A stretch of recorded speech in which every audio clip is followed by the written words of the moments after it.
मैं डॉक्टर सुभाष चंद्र श्री गोविंद सिंह गुर्जर राजकीय महाविद्यालय नसीराबाद के ई कंटेंट लेक्चर में आपका स्वागत करता हूं।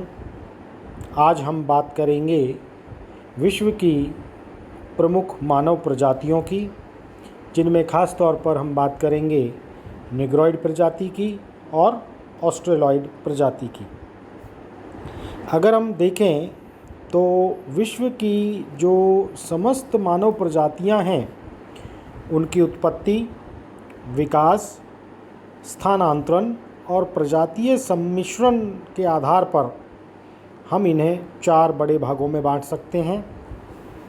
पहला है निग्रोइड प्रजाति, दूसरा ऑस्ट्रेलियाई प्रजाति, तीसरा है कॉकेसाइड प्रजाति और चौथा है मंगोलॉइड प्रजाति। इन 4 प्रजातियों में सबसे पहले हम लेते हैं निग्रोइड प्रजाति को। जैसा कि हम जानते हैं, निग्रोइड प्रजाति के मानव की त्वचा का, बालों का और आँखों का रंग काला होता है। इनके सिर के बाल घुंघराले, छल्लेदार या लहरदार होते हैं। इनकी जो नाक है वो चौड़ी और जबड़ा आगे की ओर निकला होता है। होठ मोटे होते हैं। और अगर हम देखें कि निग्रो शब्द की उत्पत्ति कहाँ से हुई, तो निग्रो जो शब्द है उसकी उत्पत्ति लैटिन भाषा के नीगर शब्द से हुई और नीगर शब्द का अर्थ है काला। अर्थात जो निग्रोइड प्रजाति के लोग हैं, उनके शरीर के त्वचा का रंग काला होता है। इनका जो मुख्य आवास है वो अफ्रीका महाद्वीप है और इसलिए जो निग्रोइड बहुल अफ्रीकी क्षेत्र है, चाहे वो मध्य अफ्रीका है या दक्षिणी अफ्रीका है, उसको हम काला अफ्रीका या ब्लैक अफ्रीका भी कहते हैं। दूसरा, निग्रोइड प्रजाति के जो अलग अलग उपवर्ग हैं, उनमें भी उल्लेखनीय अंतर पाया जाता है। कुछ की जो त्वचा का रंग है वो गहरा काला होता है और कुछ की त्वचा का रंग हल्का होता है। तो कुछ निग्रोइड के होठों की जो मोटाई है वो मध्यम होती है। इसी तरीके से शारीरिक कद और नाक की बनावट में भी विभिन्नता देखी जा सकती है। तो निग्रोइड प्रजाति समूह को हम 2 मुख्य भागों में बांट सकते हैं। पहला है प्राइमरी निग्रोइड रेसेस, अर्थात प्रधान निग्रोइड प्रजातियां, और दूसरा है सेकेंडरी निग्रोइड रेसेस, तो गौण निग्रोइड प्रजातियां। तो सबसे पहले हम बात करेंगे प्रधान निग्रोइड प्रजातियों की। इनमें हैं जंगली निग्रो, निग्रिटो या पिग्मी। तो सबसे पहले हम बात करते हैं जंगली निग्रो की। अफ्रीका महाद्वीप के सूडान प्रदेश में जंगली निग्रो पाए जाते हैं। इस प्रदेश के उत्तर में सहारा मरुस्थल है और दक्षिण में सघन भूमध्य रेखीय वन है। और क्योंकि इनका जो विस्तार है वो सूडान प्रदेश में पाया जाता है, इसलिए जंगली निग्रो को हम सूडानी निग्रो भी कहते हैं। जो निग्रोइड प्रजाति के जितने भी शारीरिक लक्षण हैं वो इस प्रजाति में पाए जाते हैं और इसी कारण से जो जंगली निग्रो है, इनको वास्तविक निग्रो भी कहा जाता है। ऐसा माना जाता है कि यह प्रजाति नवपाषाण युग से पश्चिमी अफ्रीका और कॉन्गो बेसिन के जंगलों में रहती आ रही है। लंबा और ऊंचा सिर, लंबा चेहरा, अधिक उभरा हुआ जबड़ा, होठ मोटे, नाक चौड़ी, बाल काले, छल्लेदार और गहरी भूरी या चॉकलेटी त्वचा, औसत रंग, औसत कद जो कद है वो 168 सेंटीमीटर से 172 सेंटीमीटर के बीच में है। ये जंगली निग्रो प्रजाति के लोगों की सामान्य विशेषताएं हैं। इनके चेहरे पर और शरीर पर बहुत कम बाल पाए जाते हैं। दूसरा है निग्रिटो या पिग्मी। अगर हम देखें तो निग्रिटो प्रजाति के जो प्रतिनिधि हैं वो अफ्रीका के कोंगो बेसिन और पूर्वी द्वीप समूह के अलग अलग द्वीपों पर पाए जाते हैं। ये कुछ एशिया में भी पाए जाते हैं, लेकिन अधिकांशतः ये अफ्रीका में ही पाए जाते हैं। मानव वैज्ञानिकों के अनुसार जो प्रागैतिहासिक काल है उसमें जो निग्रिटो प्रजाति के लोग हैं वो बहुत अधिक क्षेत्र पर फैले रहे होंगे, लेकिन अभी वर्तमान में अगर देखें तो ये अफ्रीका के कोंगो बेसिन, एशिया में अंडमान द्वीप समूह या मलाया प्रायद्वीप, फिलीपींस, न्यू गिनी, इन द्वीपों पर पाए जाते हैं।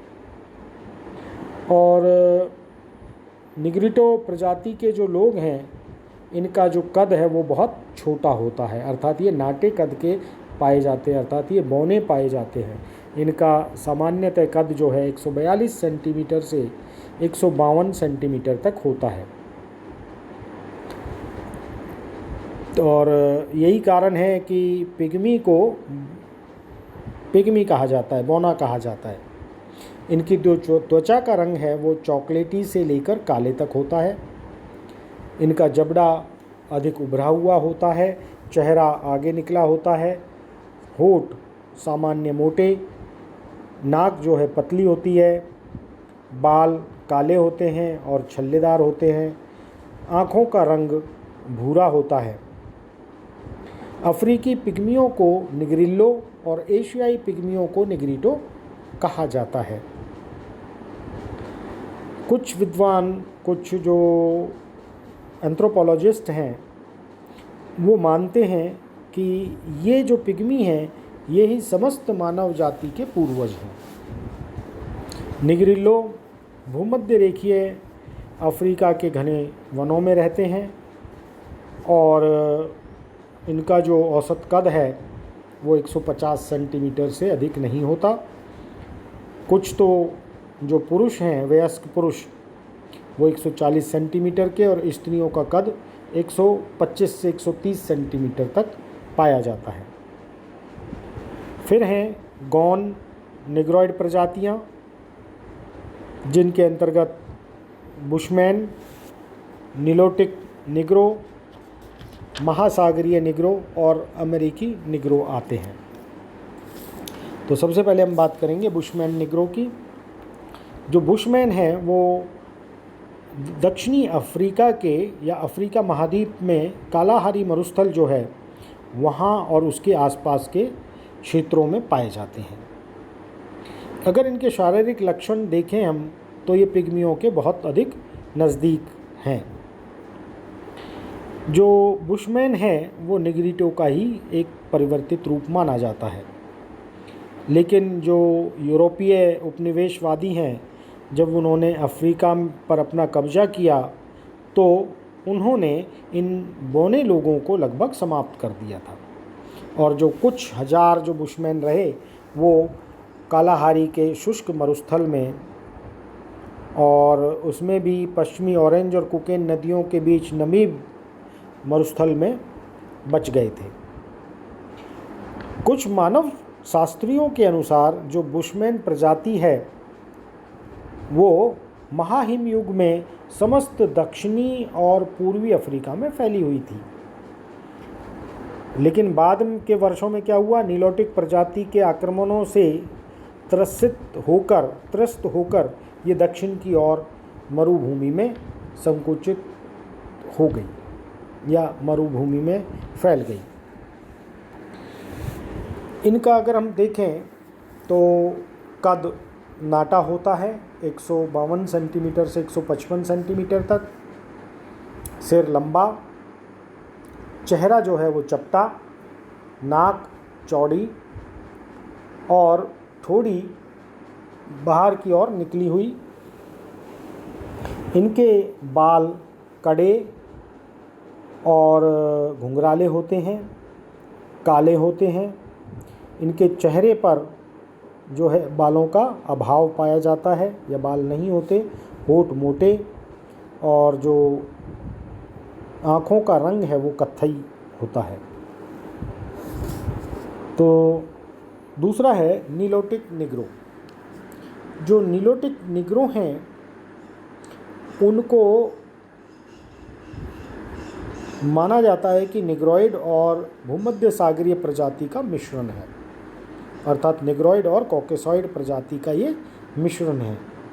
और ये निवास करते हैं उत्तरी पूर्वी अफ्रीका, पूर्वी सूडान, इथोपिया और सोमालीलैंड के पहाड़ी क्षेत्रों में।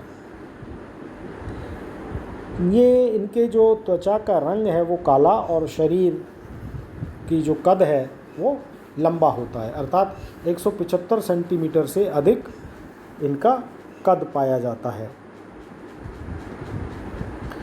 अब इनके जो अन्य लक्षण हैं वो ऊंचा और लंबा सिर होता है, चेहरा लंबा होता है, जबड़ा कम बाहर निकला होता है और आँखों का रंग गहरा भूरा, बाल छल्लेदार होते हैं और बालों का रंग काला होता है और नासिका या नाक चौड़ी होती है। तीसरा था महासागरीय निग्रो। जो महासागरीय निग्रो हैं उनको कुछ मानव वैज्ञानी न्यू गिनी और मेलानेशिया में पाई जाने वाली जो ये प्रजाति है इसको निग्रिटो और प्राचीन कोकेशियन और मंगोलियन प्रजातियों का मिश्रण माना जाता है।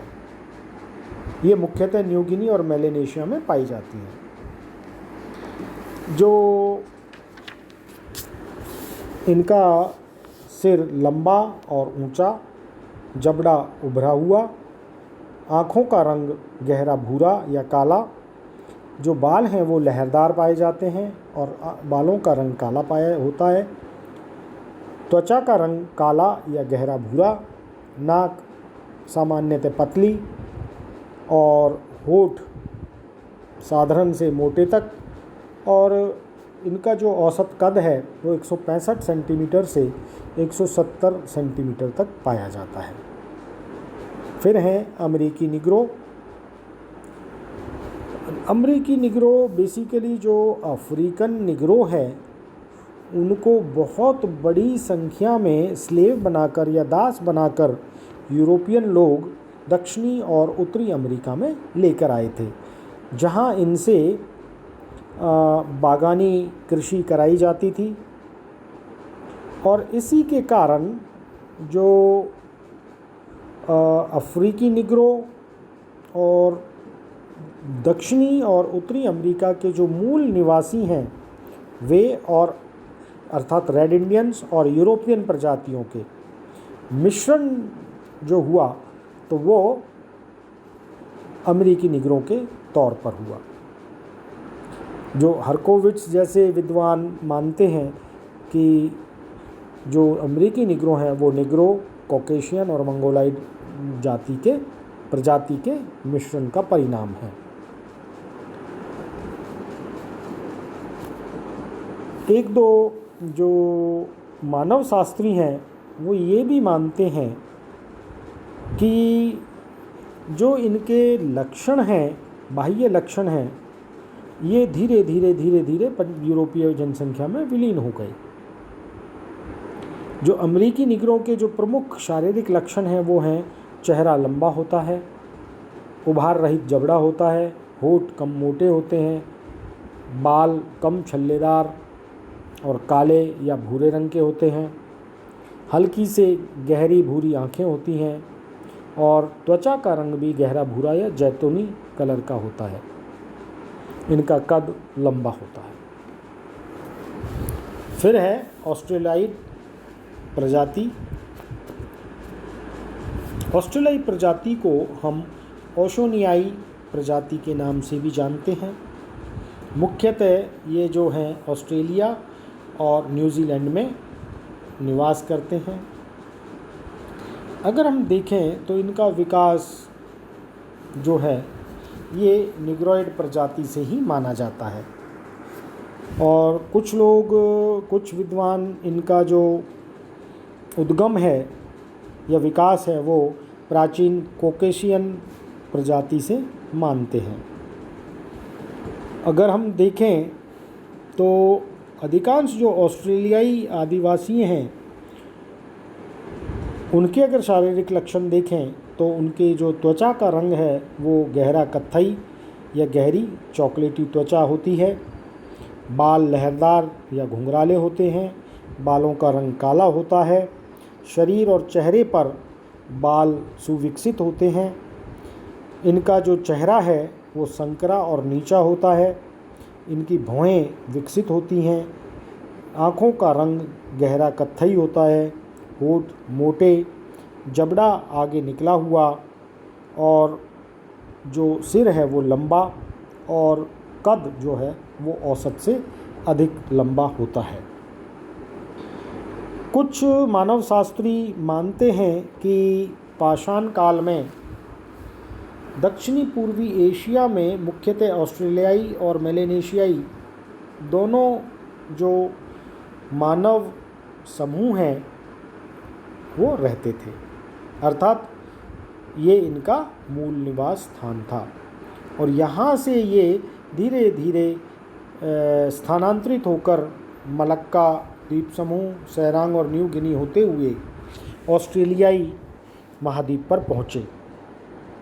यह भी माना जाता है कि ये जावा, सेलेबीज और तिमोर द्वीप से होते हुए ऑस्ट्रेलिया के उत्तरी पूर्वी तट पर पहुंच गए होंगे। और उसके बाद, क्योंकि पूर्वी ऑस्ट्रेलिया में तस्मानाई प्रजाति के लोग रहते थे, तो ऑस्ट्रेलियाइयों के द्वारा तस्मानाई प्रजाति के लोगों को अंदर भगा दिया गया। तो तस्मानाई जो प्रजाति के लोग हैं वो बास जल संधि को पार करके तस्मानिया पहुंच गए और अभी वहीं रहते हैं। हालांकि जो ओशेनिया के मूल निवासी तस्मानाई लोगों को ही माना जाता है। अब ऑस्ट्रेलियाई प्रजाति के समान या इनसे पहले विकसित होने वाले मानव समूहों को हम प्रोटो ऑस्ट्रेलॉइड कहते हैं। दक्षिणी भारत की द्रविड़, श्रीलंका की वेद्दा और जापान की आइनू अथवा कुरिल जो प्रजाति है वो प्रोटो ऑस्ट्रेलॉइड प्रकार की ही है। और ये भी देखा गया है कि आइनू जो है वो मूलतः एक ऑस्ट्रेलॉइड प्रजाति का प्रारूप था। धन्यवाद।